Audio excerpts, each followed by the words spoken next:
आजादी का अमृत महोत्सव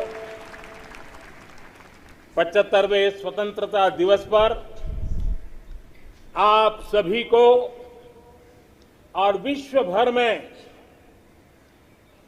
भारत को प्रेम करने वाले, लोकतंत्र को प्रेम करने वाले सभी को बहुत बहुत शुभकामनाएं। आज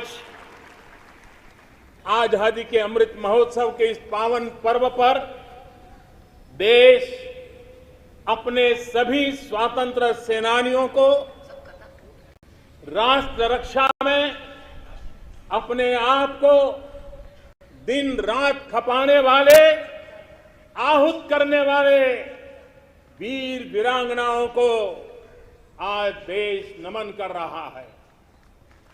आजादी को जन आंदोलन बनाने वाले पूज्य बापू हो या आजादी के लिए अपना सब कुछ न्योछावर करने वाले नेताजी सुभाष चंद्र बोस, भगत सिंह, चंद्रशेखर आजाद, बिस्मिल और अशफाक उल्लाह खां जैसे महान क्रांतिवीर हो, झांसी की रानी लक्ष्मीबाई हो, चित्तूर की रानी चेन्नम्मा हो या रानी गाइडिंलियू हो या असम में मातंगिनी हाजरा का पराक्रम हो, देश के पहला प्रधानमंत्री पंडित नेहरू जी हो, देश को एकजुट राष्ट्र में बदलने वाले सरदार वल्लभ भाई पटेल हो, भारत के भविष्य की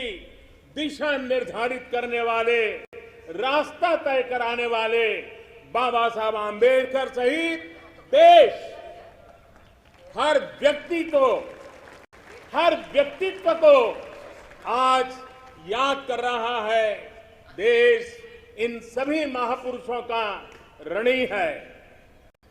भारत तो बहुरत्ना वसुंधरा है और भारत के हर कोने में, हर कालखंड में अनगिनत लोगों ने, जिसके नाम भी शायद इतिहास की तवारीख में नहीं होंगे, ऐसे अनगिनत लोगों ने इस राष्ट्र को बनाया भी है, आगे बढ़ाया भी है। मैं ऐसे हर व्यक्तित्व का वंदन करता हूं, उनका अभिनंदन करता हूं। भारत ने सदियों तक मातृभूमि, संस्कृति और आजादी के लिए संघर्ष किया है। गुलामी की कसक, आजादी की ललक इस देश ने सदियों तक कभी छोड़ी नहीं। जय पराजय आते रहे, लेकिन मन मंदिर में बसी हुई आजादी की आकांक्षा वो कभी खत्म होने नहीं दी। आज इन सभी संघर्ष के पुरोधा, सदियों के संघर्ष के पुरोधा, उन सबको भी प्रणाम करने का वक्त है और वे प्रणाम के हकदार भी है। कोरोना वैश्विक महामारी, इस महामारी में हमारे डॉक्टर, हमारे नर्सेज, हमारे पैरामेडिकल स्टाफ, हमारे सफाई कर्मी वैक्सीन बनाने में जुटे, हमारे वैज्ञानिक हो, सेवा भावना से जुड़े हुए करोड़ों देशवासियों हो, जिन्होंने इस कोरोना के कालखंड में पल पल जन सेवा में समर्पित किया है, वे भी हम सबके वंदन के अधिकारी हैं। आज भी देश के कुछ इलाकों में बाढ़ है, भूस्खलन की हुए हैं, कुछ पीड़ादायक खबरें भी आती रहती हैं। कई क्षेत्रों में लोगों को जिस मुश्किल बढ़ा दी है, ऐसे समय केंद्र सरकार हो, राज्य सरकारें हो, सब उनके साथ मुस्तैदी के साथ खड़ी हुई है। आज इस आयोजन में, ओलंपिक में भारत में भारत की युवा पीढ़ी जिसने भारत का नाम रोशन किया है, ऐसे हमारे एथलीट्स, हमारे खिलाड़ी आज हमारे बीच में हैं। कुछ यहां हैं, कुछ सामने बैठे हैं। मैं आज देशवासियों को, यहां मौजूद है उनको भी, और हिंदुस्तान के कोने कोने में जो इस समारोह में मौजूद है, उन सबको मैं कहता हूं कि हमारे खिलाड़ियों के सम्मान में आइए कुछ पल तालियां बजा करके उनका सम्मान करें। भारत के खेलों का सम्मान, भारत की युवा पीढ़ी का सम्मान, भारत को गौरव दिलाने वाले युवाओं का सम्मान, देश, करोड़ों देशवासी आज तालियों की गड़गड़ाहट के साथ हमारे इन जवानों का, देश की युवा पीढ़ी का गौरव कर रहे हैं, सम्मान कर रहे हैं। एथलीट्स ने विशेष तौर पर हम ये गर्व कर सकते हैं कि उन्होंने हमारा दिल ही नहीं जीता है, लेकिन उन्होंने आने वाली पीढ़ियों को भी, भारत की युवा पीढ़ी को भी प्रेरित करने का बहुत बड़ा काम किया है। मेरे प्यारे देशवासियों, हम आजादी का जश्न मनाते हैं, लेकिन बंटवारे का दर्द आज भी हिंदुस्तान के सीने को छलनी करता है। ये पिछली शताब्दी की सबसे बड़ी त्रासदी में से एक थी। आजादी के बाद इन लोगों को बहुत ही जल्द भुला दिया गया। कल ही भारत ने एक भावुक निर्णय लिया है। अब से हर वर्ष 14 अगस्त को विभाजन विभीषिका स्मृति दिवस के रूप में याद किया जाएगा। जो लोग विभाजन के समय अमानवीय हालात से गुजरे, जिन्होंने अत्याचार सहे, जिन्हें सम्मान के साथ अंतिम संस्कार तक नसीब नहीं हुआ, उन लोगों का हमारी स्मृतियों में जीवित रहना भी उतना ही जरूरी है। आजादी के 75वें दिवस, स्वतंत्रता के दिवस पर विभाजन विभीषिका स्मृति दिवस का तय होना ऐसे लोगों को हर भारतवासी की तरफ से आदरपूर्वक श्रद्धांजलि है। मेरे प्यारे देशवासियों, प्रगति पथ पर बढ़ रहे हमारे देश के सामने और विश्व में पूरी मानव जात के सामने कोरोना का ये कालखंड बहुत बड़ी चुनौती के रूप में आया है। भारतवासियों ने बहुत संयम, बहुत धैर्य इसके साथ इस लड़ाई को लड़ा भी है। इस लड़ाई में हमारे सामने अनेक चुनौतियां थी, लेकिन हर क्षेत्र में हम देशवासियों ने असाधारण गति से काम किया है। हमारे वैज्ञानिकों ने, हमारे उद्यमियों की ताकत का ही ये परिणाम है कि भारत को वैक्सीन के लिए आज किसी और देश पर हमें निर्भर नहीं होना पड़ा। आप कल्पना कीजिए, पल भर सोचिए, अगर भारत के पास अपनी वैक्सीन नहीं होती तो क्या होता। पोलियो की वैक्सीन पाने में हमारे कितने साल बीत गए थे। इतने बड़े संकट में जब पूरी दुनिया में महामारी हो, तब हमें वैक्सीन कैसे मिलता। लेकिन भारत को शायद मिलता कि नहीं मिलता और कब मिलता, लेकिन आज गौरव से कह सकते हैं कि दुनिया का सबसे बड़ा वैक्सीनेशन प्रोग्राम हमारे देश में चल रहा है।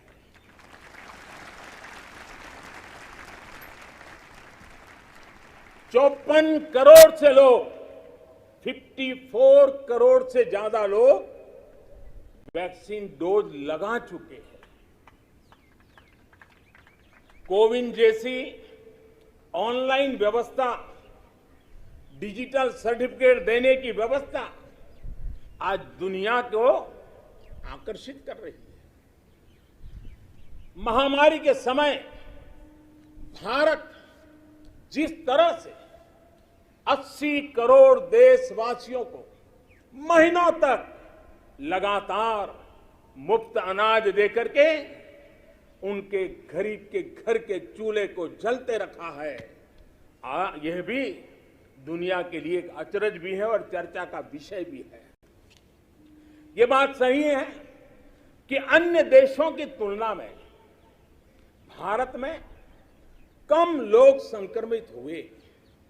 ये भी सही है कि दुनिया के देशों की जनसंख्या की तुलना में भारत में हम अधिकतम मात्रा में हमारे नागरिकों को बचा सके, लेकिन ये हमारे लिए पीठ थपथपाने का विषय नहीं है, संतोष पाकर के सो जाने का विषय नहीं है।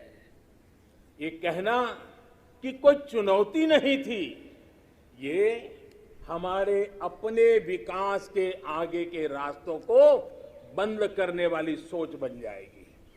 दुनिया के समृद्ध देशों की तुलना में हमारी व्यवस्थाएं कम है। विश्व के पास, समृद्ध देशों के पास जो है वो हमारे पास नहीं है। लेकिन इन सारे प्रयासों के बावजूद भी, और दूसरी तरफ हमारे यहां जनसंख्या भी बहुत है, विश्व की तुलना में बहुत जनसंख्या, और हमारी जीवन शैली भी कुछ अलग सी है। सारे प्रयासों के बाद भी कितने ही लोगों को हम बचा नहीं पाए। देश खुद को नए सिरे से परिभाषित करता है, खुद को नए संकल्पों के साथ आगे बढ़ाता है। भारत की विकास यात्रा में भी आज वो समय आ गया है। 75 वर्ष के अवसर को हमें एक समारोह भर ही सीमित नहीं करना है। हमने नए संकल्पों को आधार बनाना है, नए संकल्पों को लेकर के चल पड़ना है। यहां से शुरू होकर अगले 25 वर्ष की यात्रा, जब हम आजादी के शताब्दी मनाएंगे, नए भारत के सृजन का यह अमृत काल है। इस अमृत काल में हमारे संकल्पों की सिद्धि हमें आजादी के 100 वर्ष तक ले जाएगी, गौरवपूर्ण रूप से ले जाएगी। अमृत काल का लक्ष्य है भारत और भारत के नागरिकों के लिए समृद्धि के नए शिखरों का आरोहण। अमृत काल का लक्ष्य है एक ऐसे भारत का निर्माण जहां सुविधाओं का स्तर गांव और शहर को बांटने वाला न हो। अमृत काल का लक्ष्य है एक ऐसे भारत का निर्माण जहां नागरिकों के जीवन में सरकार बेवजह दखल ना दे। अमृत काल का लक्ष्य है एक ऐसे भारत का निर्माण जहां दुनिया का हर आधुनिक इंफ्रास्ट्रक्चर हो, हम किसी से भी कम न हो। यही कोटि कोटि देशवासियों का संकल्प है। लेकिन संकल्प तब तक अधूरा होता है जब तक संकल्प के साथ परिश्रम और पराकाष्ठा की, परिश्रम और पराक्रम की पराकाष्ठा ना हो। इसलिए हमें हमारे सभी संकल्पों को परिश्रम और पराक्रम की पराकाष्ठा करके सिद्ध करके ही रहना है। और ये सपने, ये संकल्प अपनी सीमाओं के पार सुरक्षित और समृद्ध विश्व के लिए भी प्रभावी योगदान के लिए है। अमृतकाल 25 वर्ष का है, लेकिन हमें अपने लक्ष्यों की प्राप्ति के लिए इतना लंबा इंतजार भी नहीं करना है। हम अभी से जुड़ जाना है। हमारे पास गंवाने के लिए एक पल भी नहीं है। यही समय है, सही समय है। हमारे देश को भी बदलना होगा और हमें एक नागरिक के नाते अपने आप को भी बदलना ही होगा। बदलते हुए युग के अनुकूल हमें भी अपने आप को ढालना होगा। सबका साथ, सबका विकास, सबका विश्वास, इसी श्रद्धा के साथ हम सब जुट चुके हैं। लेकिन आज लाल किले की प्राचीर से आह्वान कर रहा हूं, सबका साथ, सबका विकास, सबका विश्वास और अब सबका प्रयास हमारे हर लक्ष्यों की प्राप्ति के लिए बहुत महत्वपूर्ण है। बीते 7 वर्षों में शुरू हुई अनेक योजनाओं का लाभ करोड़ों गरीबों को उनके घर तक पहुंचा है।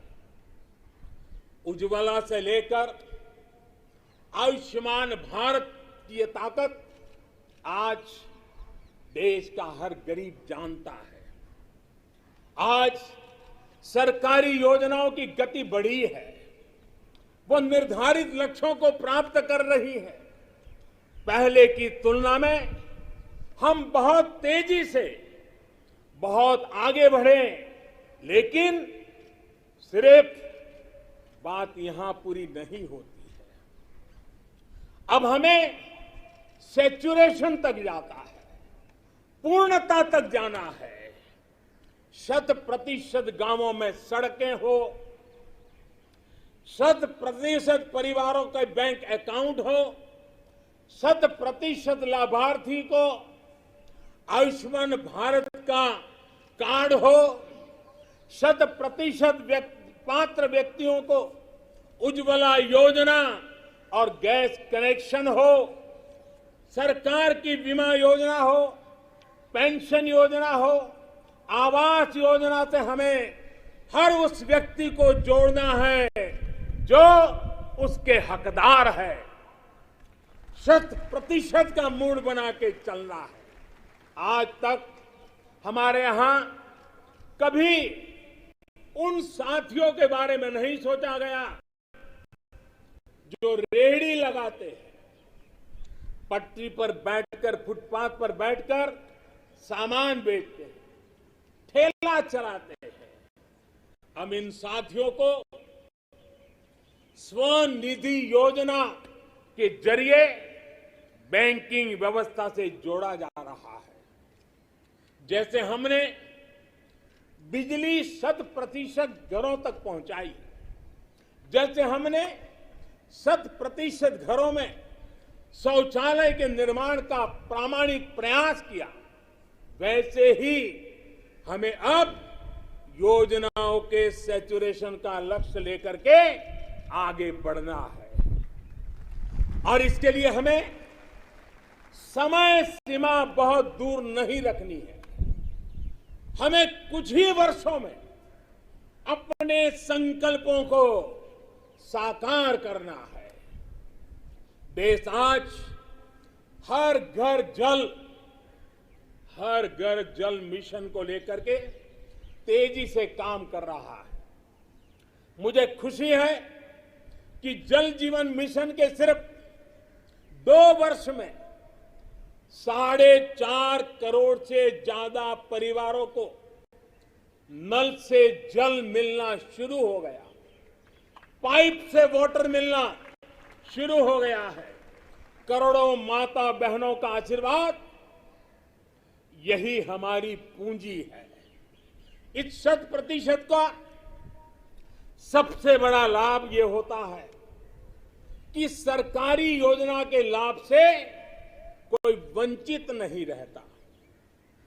जब सरकार ये लक्ष्य बनाकर चलती है कि हमें समाज की आखिरी पंक्ति में जो व्यक्ति खड़ा है उस तक पहुंचना है, तो न कोई भेदभाव हो पाता है और न ही भ्रष्टाचार की गुंजाइश रहती है। मेरे प्यारे देशवासियों, देश के हर गरीब, हर व्यक्ति तक पोषण पहुंचाना भी सरकार की प्राथमिकता है। गरीब महिलाओं, गरीब बच्चों में कुपोषण और जरूरी पौष्टिक पदार्थों की कमी उनके विकास में बड़ी बाधा बनती है। इसे देखते हुए ये तय किया गया है कि सरकार अपनी अलग अलग योजनाओं के तहत जो चावल गरीबों को देती है उसे फोर्टिफाई करेगी, गरीबों को पोषण युक्त चावल देगी। राशन की दुकान पर मिलने वाला चावल हो, मिड डे मील में बालकों को मिलने वाला चावल हो, वर्ष 2024 तक हर योजना के माध्यम से मिलने वाला चावल फोर्टिफाई कर दिया जाएगा। मेरे प्यारे देशवासियों, आज देश में हर गरीब तक बेहतर स्वास्थ्य सुविधा पहुंचाने का अभियान भी तेज गति से चल रहा है। इसके लिए मेडिकल शिक्षा में जरूरी बड़े बड़े सुधार भी किए गए हैं। प्रिवेंटिव हेल्थ केयर पर भी उतना ही ध्यान दिया गया है। साथ साथ देश में मेडिकल सीटों में भी काफी बढ़ोतरी की गई है। आयुष्मान भारत योजना के तहत देश के गांव-गांव तक क्वालिटी स्वास्थ्य सेवाएं पहुंचाई जा रही है। जन औषधि योजना के माध्यम से गरीब को, मध्यम वर्ग को सस्ती दवाइयां उपलब्ध कराई जा रही है। अभी तक 75,000 से ज्यादा हेल्थ एंड वेलनेस सेंटर्स बनाए जा चुके हैं। अब ब्लॉक स्तर पर अच्छे अस्पतालों और आधुनिक लैब के नेटवर्क पर विशेष रूप से काम किया जा रहा है। बहुत जल्द देश के हजारों अस्पतालों के पास अपने ऑक्सीजन प्लांट भी होंगे। मेरे प्यारे देशवासियों, 21वीं सदी में भारत को नई ऊंचाई पर पहुंचाने के लिए भारत के सामर्थ्य का सही इस्तेमाल, पूरा इस्तेमाल, ये समय की मांग है, बहुत जरूरी है। इसके लिए जो वर्ग पीछे है, जो क्षेत्र पीछे हैं उनकी हैंड होल्डिंग करनी ही होगी। मूलभूत जरूरतों की चिंता के साथ ही दलितों, पिछड़ों, आदिवासियों, सामान्य वर्ग के गरीबों के लिए आरक्षण सुनिश्चित किया जा रहा है। अभी हाल ही में मेडिकल शिक्षा के क्षेत्र में ऑल इंडिया कोटे में ओबीसी वर्ग में को आरक्षण की व्यवस्था भी की गई है। संसद में कानून बनाकर ओबीसी से जुड़ी सूची बनाने का अधिकार राज्यों को दे दिया गया है।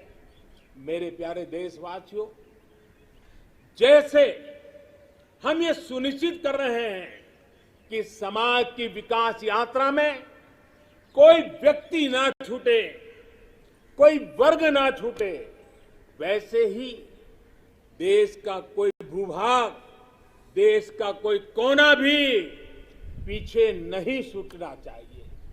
विकास सर्वांगी होना चाहिए, विकास सर्वस्पर्शी होना चाहिए, विकास सर्वसमावेशक होना चाहिए।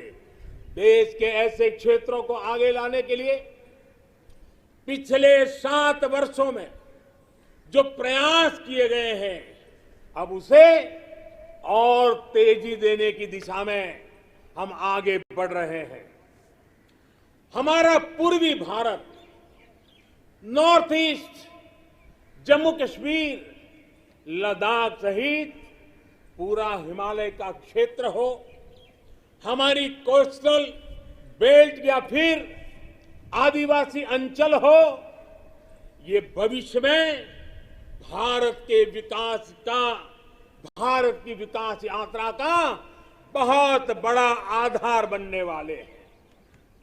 आज नॉर्थ ईस्ट में कनेक्टिविटी का नया इतिहास लिखा जा रहा है। ये कनेक्टिविटी दिलों की भी है और इंफ्रास्ट्रक्चर की भी है।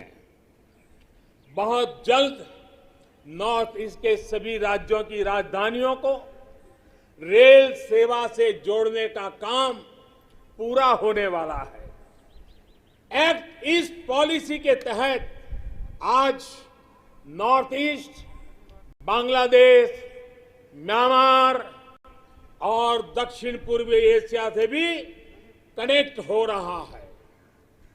बीते वर्षों में जो प्रयास हुए हैं, उसकी वजह से हम नॉर्थ ईस्ट में स्थायी शांति के लिए, श्रेष्ठ भारत के निर्माण के लिए उत्साह अनेक गुना बढ़ा हुआ है। नॉर्थ ईस्ट से वहां पर tourism, adventure sports, organic farming, herbal medicine, oil palm, इसका पोटेंशियल बहुत बड़ी मात्रा में है। हमें पूरी तरह इस पोटेंशियल को निखारना होगा, देश की विकास यात्रा का हिस्सा बनाना होगा और हमें ये काम अमृत काल के कुछ दशक में ही पूरा करना है।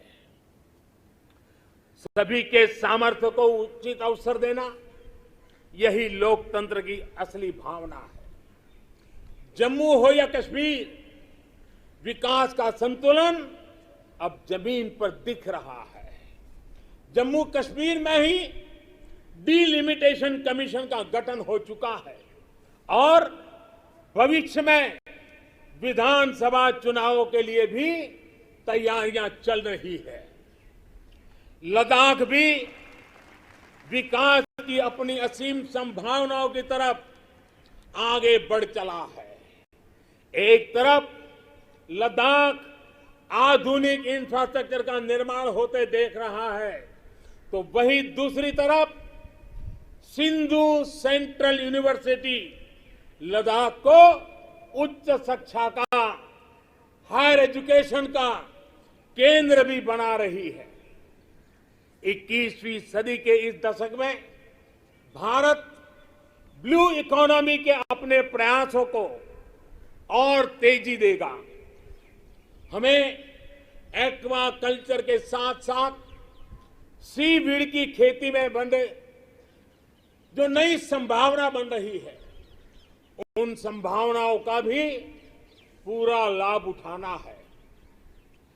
डीप ओशन मिशन समंदर की असीम संभावनाओं को तलाशने की हमारी महत्वाकांक्षा का प्रमाण है।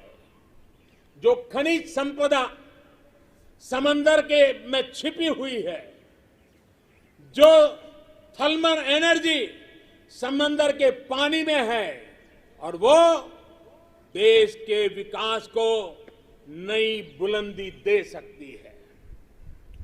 देश के जिन जिलों के लिए ये माना गया था कि ये पीछे रह गए, हमने उनकी आकांक्षाओं को भी जगाया है। देश में 110 से अधिक आकांक्षी जिले, एस्पिरेशनल डिस्ट्रिक्ट जिलों में शिक्षा, स्वास्थ्य, पोषण, सड़क, रोजगार से जुड़ी योजनाओं को प्राथमिकता दी जा रही है। इनमें से अनेक जिले हमारे आदिवासी अंचल में हैं।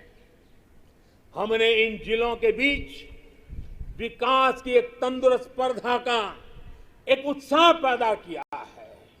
ये आकांक्षी जिले भारत के अन्य जिलों की बराबरी तक पहुंचे, उस दिशा में तेज स्पर्धा चल रही है।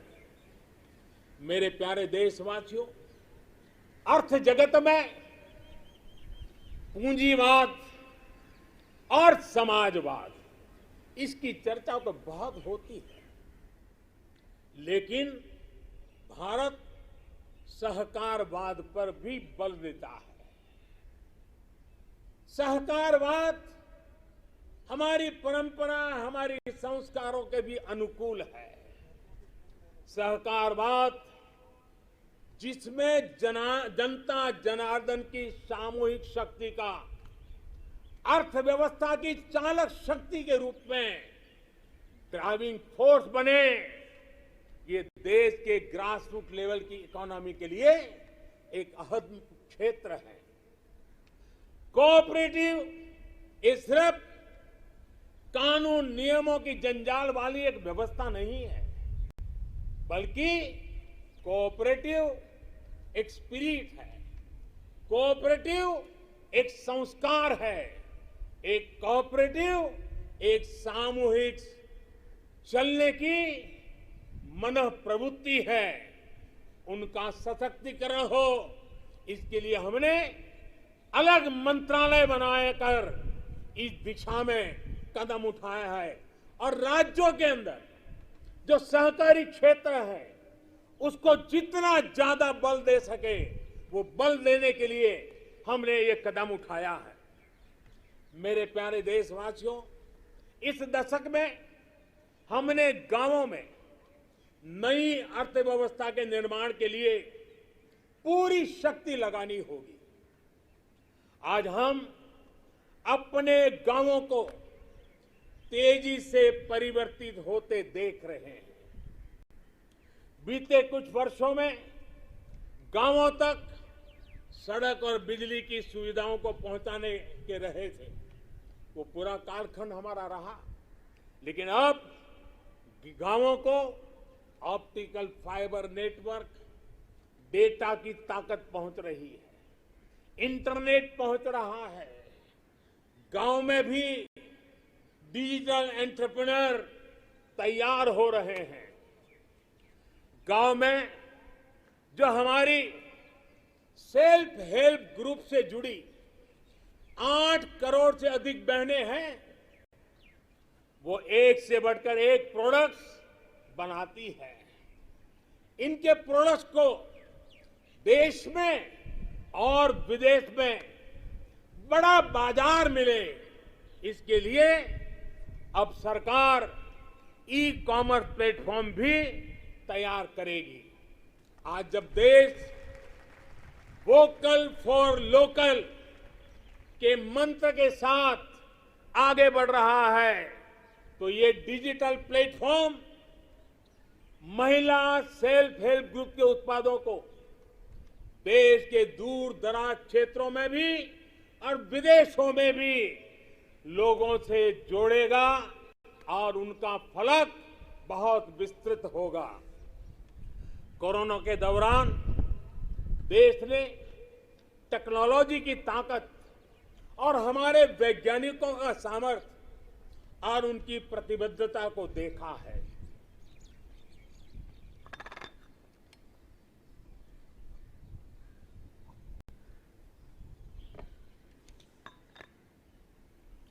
देश के हर क्षेत्र में हमारे वैज्ञानिक बहुत सूझबूझ से काम कर रहे हैं।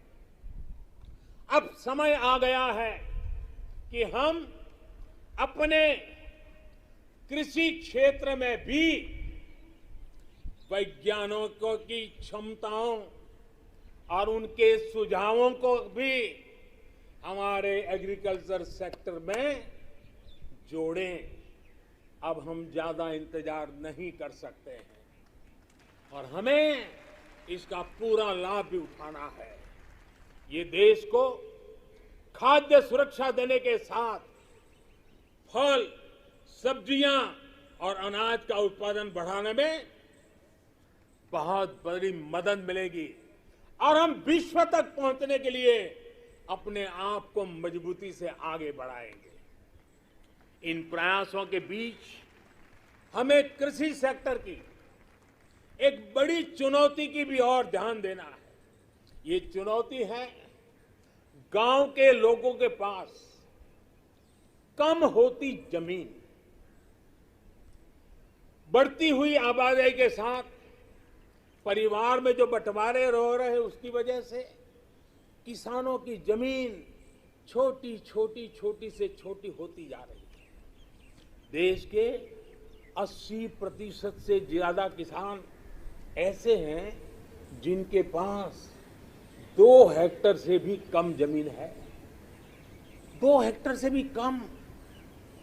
पहले जो देश में नीतियां थी और हम देखें 100 में से 80 किसान उनके पास 2 हेक्टेयर से भी कम जमीन, यानी देश का किसान एक प्रकार से छोटा किसान है। पहले जो देश में नीतियां बनी उनमें इन छोटे किसानों को जितनी प्राथमिकता देनी चाहिए थी, उन पर जितना ध्यान केंद्रित करना चाहिए था, वो रह गया।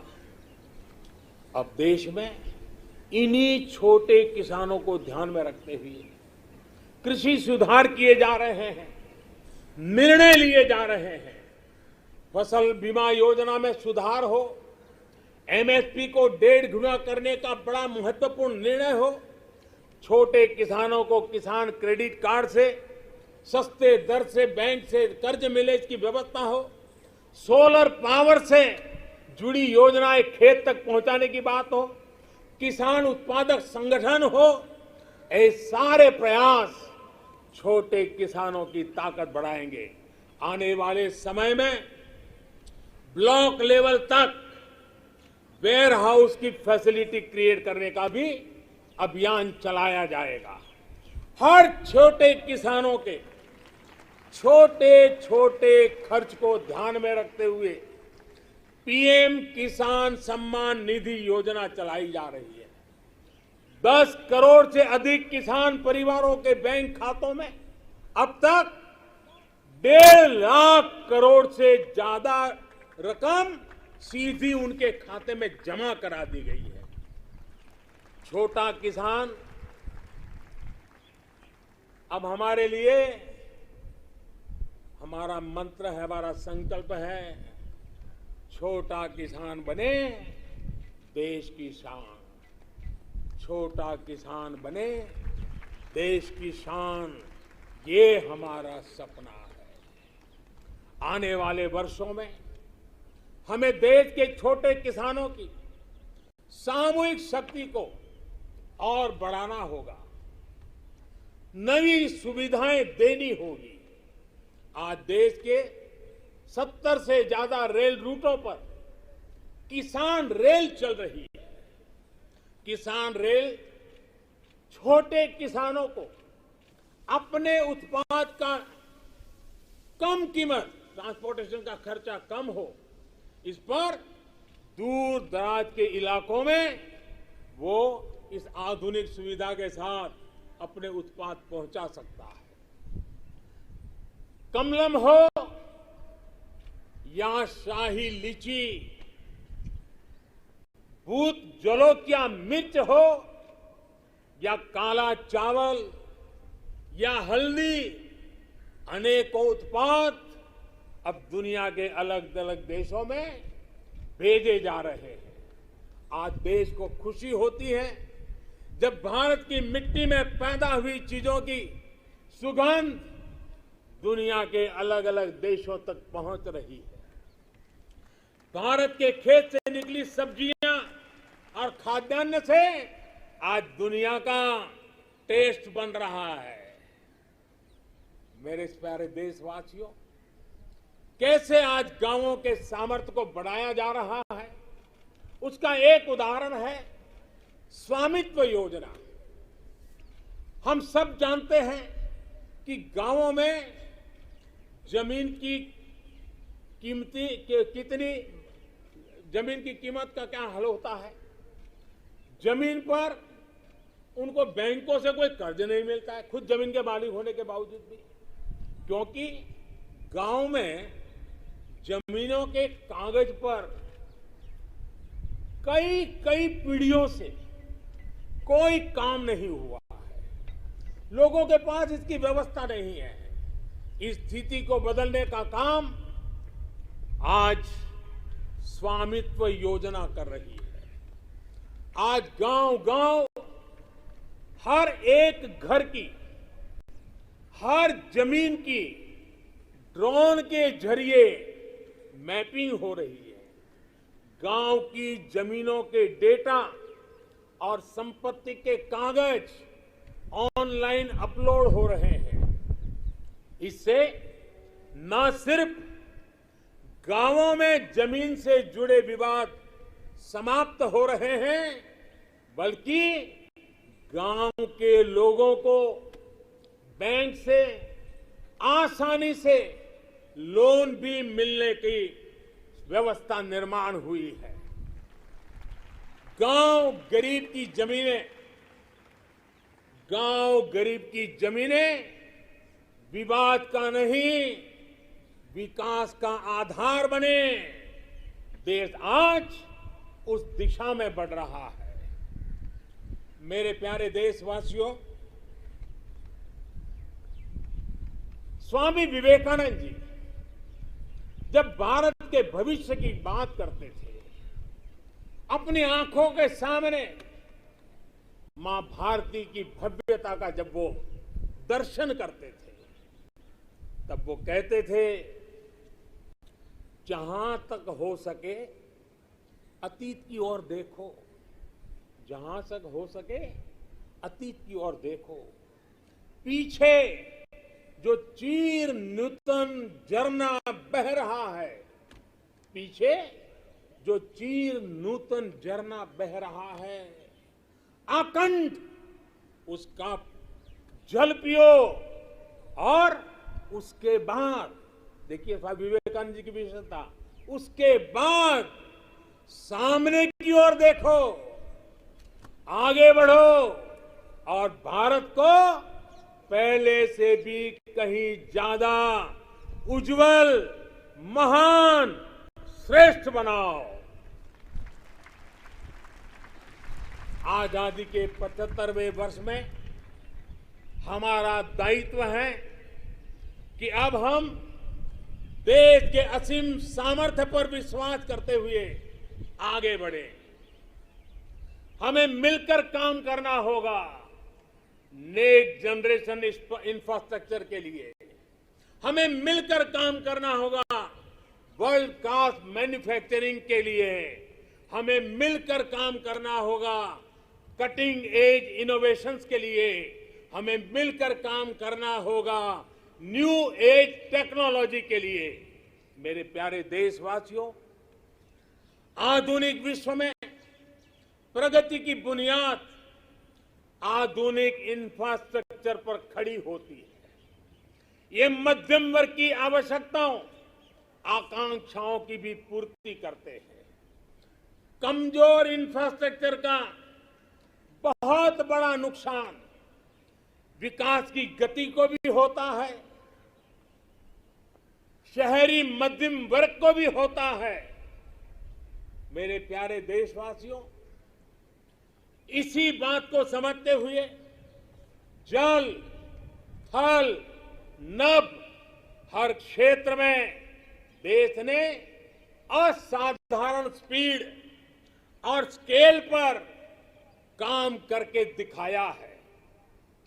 नए जलमार्ग, वाटरवेज हो, नए नए स्थानों को सी प्लेन से जोड़ना हो, देश में बहुत तेजी से काम चल रहा है। भारतीय रेलवे भी तेजी से आधुनिक अवतार में ढल रही है। देश ने संकल्प लिया है कि आजादी के अमृत महोत्सव आपको मालूम होगा, हमने इस आजादी के अमृत महोत्सव को 75 सप्ताह तक मनाना तय किया है। 12 मार्च से शुरू हुआ है और 2023 15 अगस्त तक इसको चलाना है।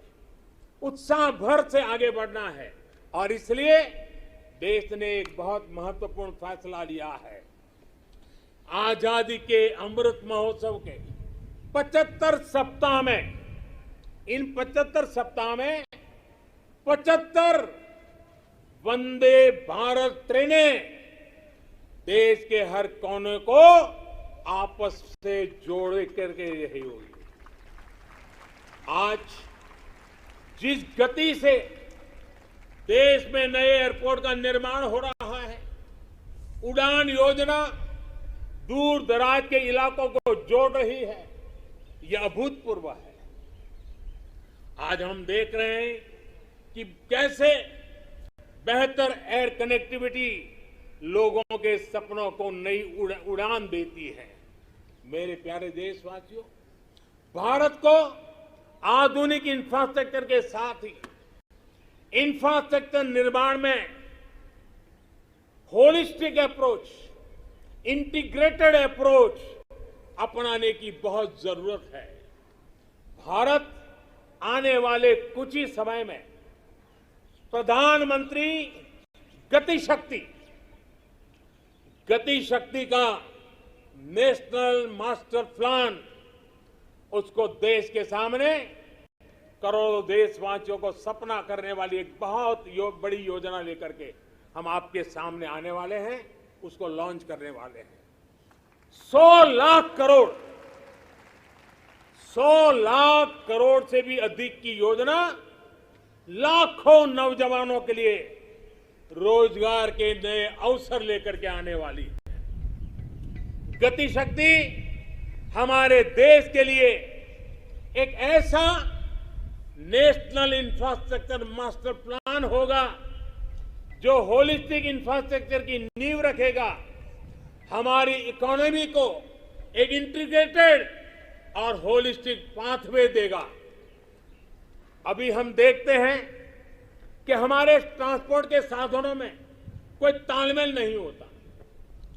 गति शक्ति साइलोस को तोड़ेगी।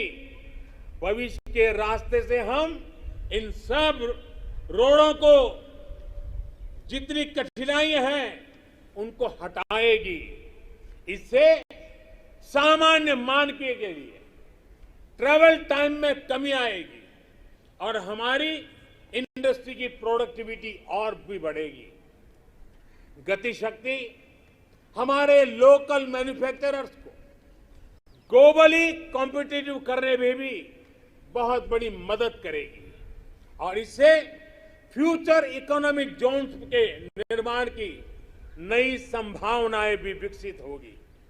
अमृत काल के इस दशक में गति की शक्ति भारत के कायाकल्प का आधार बनेगी। मेरे प्यारे देशवासियों, विकास के पथ पर आगे बढ़ते हुए भारत को अपनी मैन्युफैक्चरिंग और एक्सपोर्ट दोनों को बढ़ाना होगा। आपने देखा है, अभी कुछ दिन पहले ही भारत ने अपने पहले स्वदेशी एयरक्राफ्ट कैरियर आईएनएस विक्रांत को समुद्र में ट्रायल के लिए उतारा है। भारत आज अपना लड़ाकू विमान बना रहा है, अपनी सबमरीन बना रहा है, गगनयान भी अंतरिक्ष में भारत का परचम लहराने के लिए तैयार हो रहा है। ये स्वदेशी मैन्युफैक्चरिंग में हमारे सामर्थ्य को उजागर करता है। कोरोना के बाद उभरी नई आर्थिक परिस्थितियों में मेक इन इंडिया को स्थापित करने के लिए देश ने प्रोडक्शन लिंक इंसेंटिव्स को भी घोषणा की है। इस स्कीम से जो बदलाव आ रहा है उसका उदाहरण इलेक्ट्रॉनिक मैन्युफैक्चरिंग सेक्टर से है। 7 साल पहले हम लगभग $8 बिलियन के मोबाइल फोन इंपोर्ट यानी आयात करते थे। अब इंपोर्ट तो बहुत ज्यादा घटी है। आज हम $3 बिलियन के मोबाइल फोन एक्सपोर्ट भी कर रहे हैं।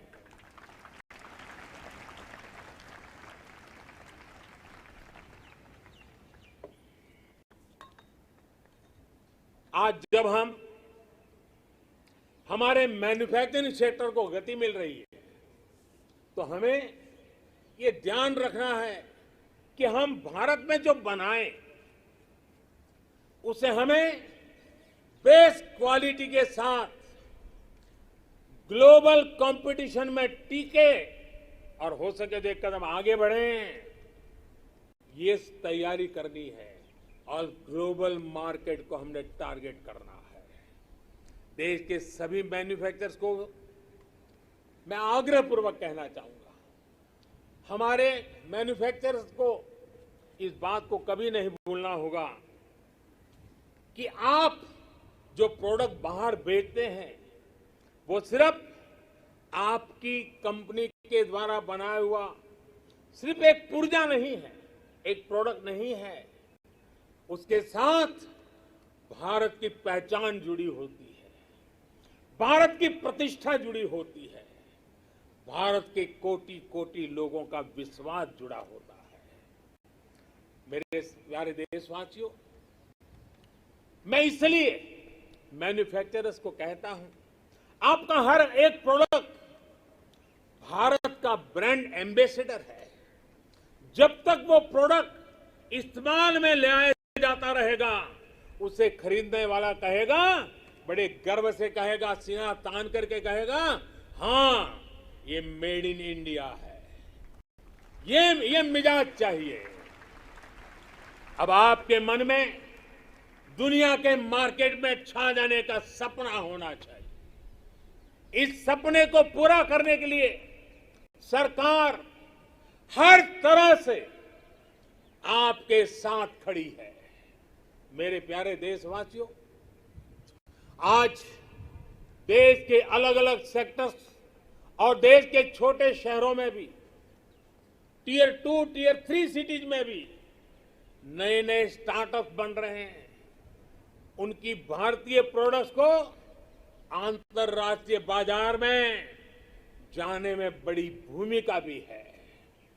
सरकार अपने इन स्टार्टअप्स के साथ पूरी ताकत के साथ खड़ी है।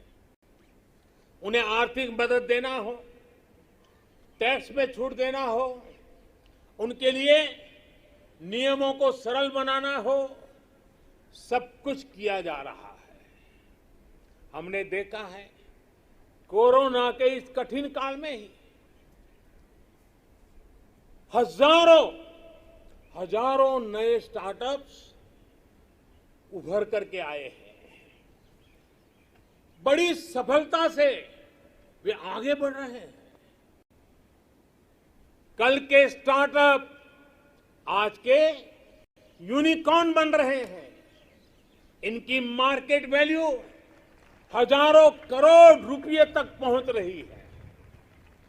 ये देश में नए प्रकार के वेल्थ क्रिएटर्स हैं।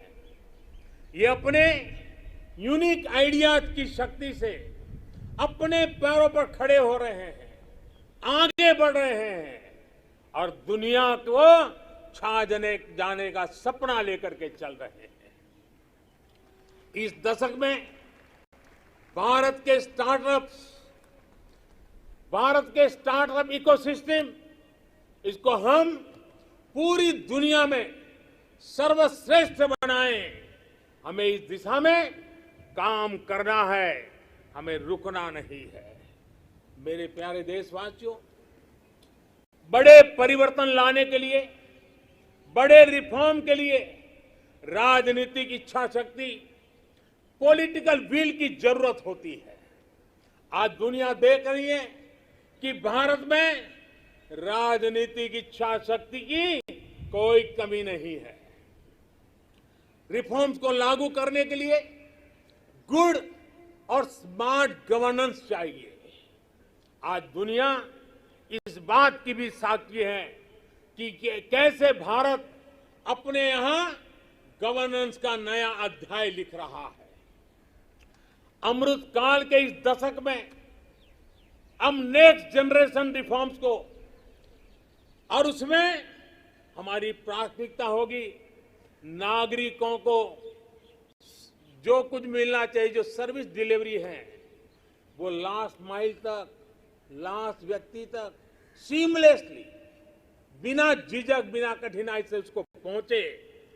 देश के समग्र विकास के लिए लोगों के जीवन में सरकार और सरकारी प्रक्रियाओं का बेवजह दखल समाप्त करना ही होगा। पहले के समय सरकार खुद ही ड्राइविंग सीट पर बैठ गई थी। ये उस समय की शायद मांग रही होगी, लेकिन अब समय बदल चुका है। बीते 7 वर्षों में देश में इसके लिए प्रयास भी बढ़ा है कि देश के लोगों को अनावश्यक कानूनों के जाल, अनावश्यक प्रक्रियाओं के जाल से मुक्ति दिलाए जाए। अब तक देश के सैकड़ों पुराने कानूनों को समाप्त किया जा चुका है। कोरोना के इस कालखंड में भी सरकार ने 15,000 से ज्यादा कंप्लायंसेस को समाप्त किया है। अब आप देखिए, आपको भी अनुभव होगा, कोई एक छोटा सरकारी काम हो, ढेर सारे कागज, बार बार कागज, एक ही जानकारी अनेक बार, यही चलता रहा है। 15,000 कंप्लायंसेस को हमने खत्म किया है। आप सोचिए, 200 साल पहले, एक उदाहरण मैं देना चाहता हूं, 200 साल पहले हमारे यहां एक कानून चला आ रहा है। 200 साल यानी 1857 से भी पहले से, जिसकी वजह से देश के नागरिक को मैपिंग यानी नक्शा बनाने की स्वतंत्रता नहीं थी। अब विचार कीजिए, 1857 से चल रहा है। नक्शा बनाना है तो सरकार को पूछिए, नक्शा किसी किताब में छापना है तो सरकार से पूछिए, नक्शा खो जाने पर गिरफ्तारी का भी उसमें प्रावधान है। आजकल हर फोन में मैप का ऐप है। सैटेलाइट की इतनी ताकत है कि फिर ऐसे कानूनों का बोझ सिर पर लेकर देश को आगे कैसे बढ़ाएंगे हम। कंप्लायंसेस का ये बोझ उतरना बहुत जरूरी है। मैपिंग की बात हो, स्पेस की बात हो, इंफॉर्मेशन टेक्नोलॉजी की बात हो, बीपीओ की बात हो, जैसे अनेक सेक्टरों में बहुत सारे रेगुलेशंस को हमने समाप्त कर दिया है। मेरे प्यारे देशवासियों, बेवजह कानूनों की जकड़ से मुक्ति, ईज ऑफ लिविंग, साथ साथ ईज ऑफ डूइंग बिजनेस, दोनों के लिए बहुत ही जरूरी है। हमारे देश के उद्योग और व्यापार आज इस बदलाव को महसूस कर रहे हैं। आज दर्जनों श्रम कानून सिर्फ 4 कोड में समा चुके हैं। टैक्स से जुड़ी व्यवस्थाओं को भी अब आसान और फेसलेस किया गया है। इस तरह के रिफॉर्म सिर्फ सरकार तक सीमित ना रहे, बल्कि ग्राम पंचायत और नगर निगमों, नगर पालिकाओं तक पहुंचे। इस पर देश की हर व्यवस्था को मिलकर के काम करना होगा। मैं जो आह्वान कर रहा हूं और बड़े आग्रह से कर रहा हूं, केंद्र हो या राज्य, सभी के विभागों से मैं कह रहा हूं, सभी सरकारी कार्यालयों से कह रहा हूं, अपने यहां नियमों प्रक्रियाओं की समीक्षा का अभियान चलाइए। हर वो नियम, हर वो प्रक्रिया जो देश के लोगों के सामने बाधा बनकर, बोझ बनकर खड़ी हुई है, उसे हमें दूर करना ही होगा। मुझे पता है जो ये 70-75 साल में जमा हुआ है, वो एक दिन में या एक साल में नहीं जाएगा, लेकिन मन बनाकर काम शुरू करेंगे तो हम ऐसा जरूर कर पाएंगे। मेरे प्यारे देशवासियों, इसी सोच के साथ सरकार ने ब्यूरोक्रेसी में पीपल सेंट्रिक अप्रोच बढ़ाने, एफिशिएंसी बढ़ाने के लिए सरकार ने मिशन कर्मयोगी और कैपेसिटी बिल्डिंग कमीशन की शुरुआत भी की है। मेरे प्यारे देशवासियों, कौशल और सामर्थ्य से भरे, अपनी मिट्टी के लिए कुछ कर गुजरने की भावना से भरे नौजवानों को तैयार करने में बड़ी भूमिका होती है। किसकी होती है? बड़ी भूमिका होती है हमारी शिक्षा की, हमारी शिक्षा व्यवस्था की, हमारी शिक्षा परंपरा की। आज देश के पास 21वीं सदी की जरूरतों को पूरा करने वाली नई राष्ट्रीय शिक्षा नीति भी है। अब हमारे बच्चे ना कौशल की कमी के कारण रुकेंगे और ना ही भाषा की सीमा में बंधेगी। दुर्भाग्य से हमारे देश में भाषा को लेकर एक बड़ा विभाजन पैदा हो गया है। भाषा की वजह से हमने देश के बहुत बड़े टैलेंट को पिंजरे में बांध दिया है। मातृभाषा में होनहार लोग मिल सकते हैं। मातृभाषा में पढ़े हुए लोग आगे आएंगे तो उनका आत्मविश्वास और बढ़ेगा। जब गरीब की बेटी, गरीब का बेटा मातृभाषा में पढ़कर प्रोफेशनल बनेंगे तो उनके सामर्थ्य के साथ न्याय होगा। नई राष्ट्रीय शिक्षा नीति में गरीबी के खिलाफ लड़ाई का साधन भाषा है, ऐसा मैं मानता हूं। ये नई राष्ट्रीय शिक्षा नीति भी एक प्रकार से गरीबी के खिलाफ लड़ाई का एक बहुत बड़ा शस्त्र बनकर के काम आने वाला है।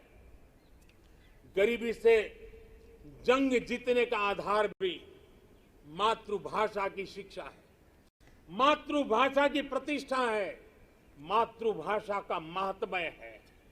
देश ने देखा है खेल के मैदान में, और हम अनुभव कर रहे हैं, खेल के मैदान में भाषा रुकावट नहीं बनी और उसका परिणाम देखा है कि युवा हमारे खिलने लगे हैं, खेल भी रहे हैं, खिल भी रहे हैं। अब ऐसा ही जीवन के अन्य मैदानों में भी होगा। नई राष्ट्रीय शिक्षा नीति, उसकी एक और विशेष बात है, इसमें स्पोर्ट्स को एक्स्ट्रा करिकुलर के जगह मेन स्ट्रीम पढ़ाई का हिस्सा बनाया गया है।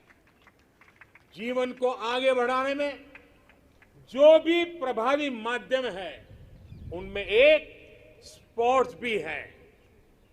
जीवन में संपूर्णता के लिए जीवन में खेलकूद होना, स्पोर्ट्स होना बहुत आवश्यक है।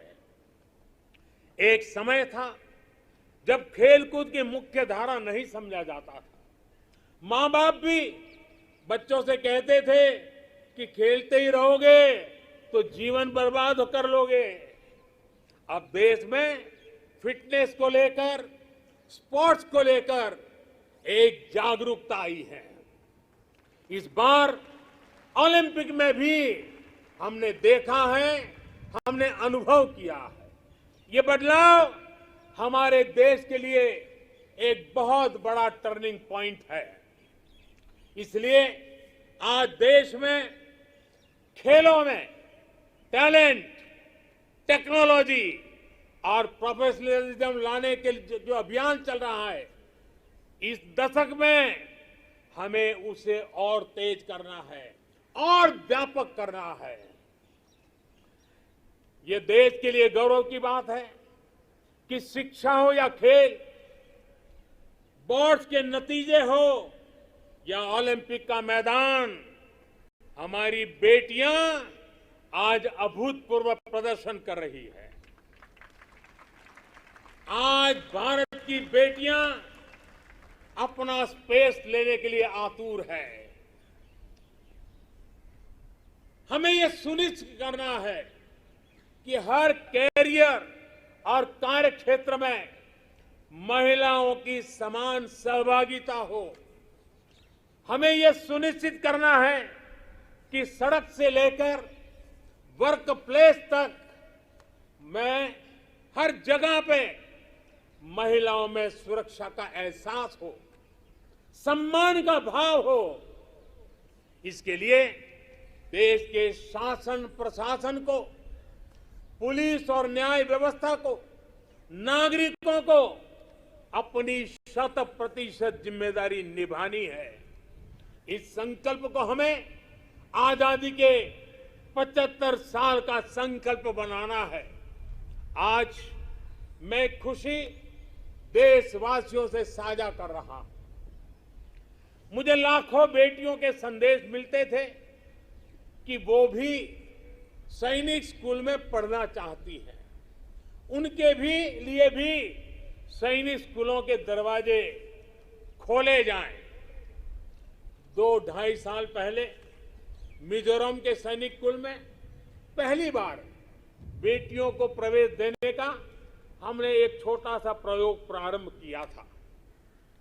अब सरकार ने तय किया है कि देश के सभी सैनिक स्कूलों को देश की बेटियों के लिए भी खोल दिया जाएगा। देश के सभी सैनिक स्कूलों में अब बेटियां भी पढ़ेगी। विश्व में नेशनल सिक्योरिटी का जितना महत्व है, वैसा ही महत्व एनवायरमेंट सिक्योरिटी को दिए जाने लगा है। भारत आज एनवायरमेंटल सिक्योरिटी की एक मुखर आवाज है।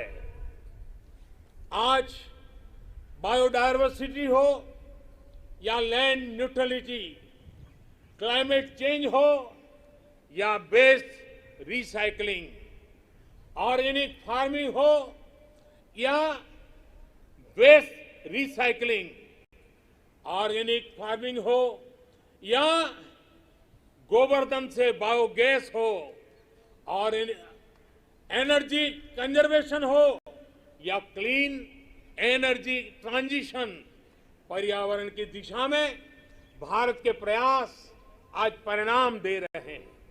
भारत ने वन क्षेत्र को या फिर नए नेशनल पार्क की संख्या, बाघों की संख्या और एशियाटिक लायन सभी में वृद्धि हर देशवासी के लिए खुशी की बात है। मेरे प्यारे देशवासियों, भारत की इन सफलताओं के बीच एक और सच को भी हमें समझना होगा। भारत आज एनर्जी इंडिपेंडेंट नहीं है।